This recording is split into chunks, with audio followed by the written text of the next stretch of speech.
So what's happening, people? It's your boy DJ Edu, hashtag the Afro Boss. I do my thing each and every Sunday in the UK. Destination Africa is called, Afro Boss Airlines, where we fly and touch down in so many different countries across Africa. I think it's one of the most unique platforms for me to share my love of Africa, African culture, and especially African music and new trends that are coming out of Africa right now.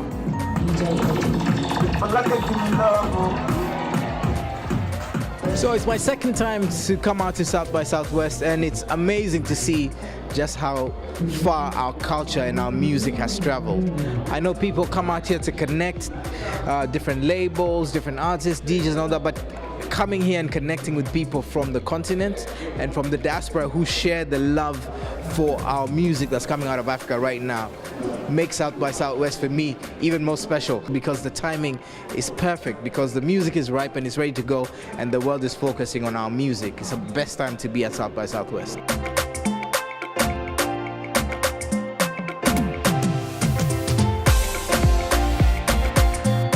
It was always big, it was always massive.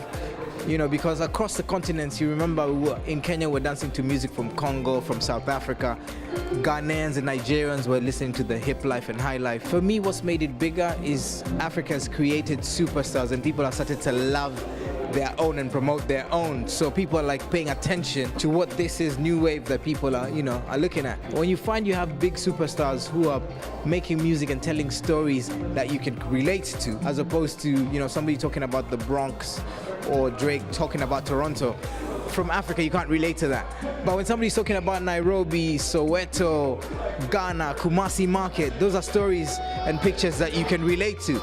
And it comes in a song and a vibe and a beat that you can vibe to and dance to.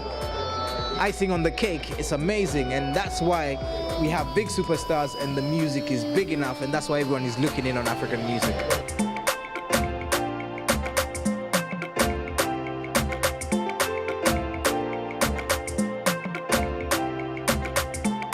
I think with the African music, because it's so diverse, Africa is not a country, it's a continent.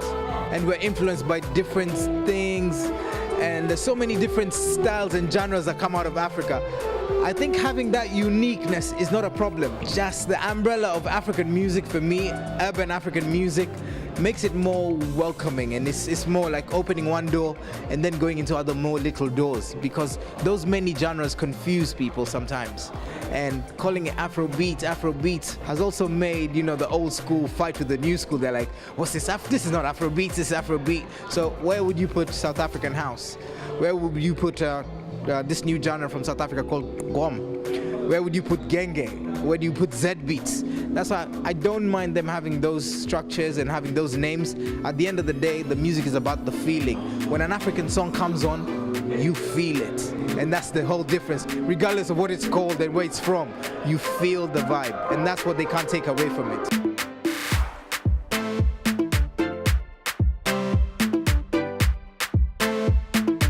That is a very politically charged question that needs an ambassadorial answer. But I would say, for me, people who stand out now, obviously you have to have Wizkid in there for what he's done. Wizkid has been in the game from 2005, 2006 as a young kid and being able to sustain. You have to look at somebody like Diamond Platnumz, who has been able to move mountains when it comes to his music, his performance. He really puts on a show. And then we also sometimes sleep on our brothers in North Africa who can amass up to 45 to 100 million views on social media. Another person is someone like Black Coffee, who's managed to couple DJing with production and produce for the likes of Alicia Keys, soon to work with the likes of Drake.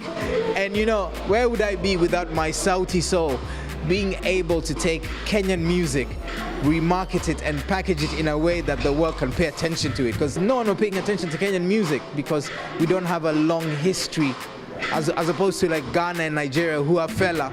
In Kenya, when you look back, who do we have?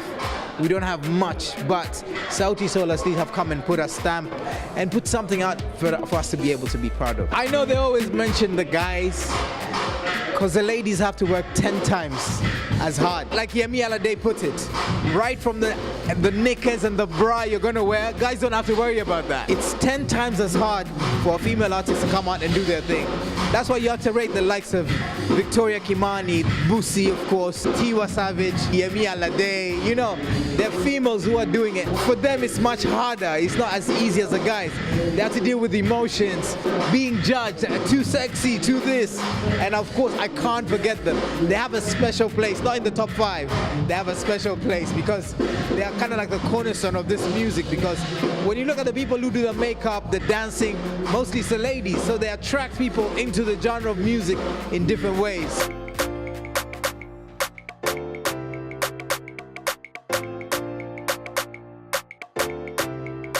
I think in this new day and age, there's so many ways that people can listen to music. You've seen vinyl is coming back.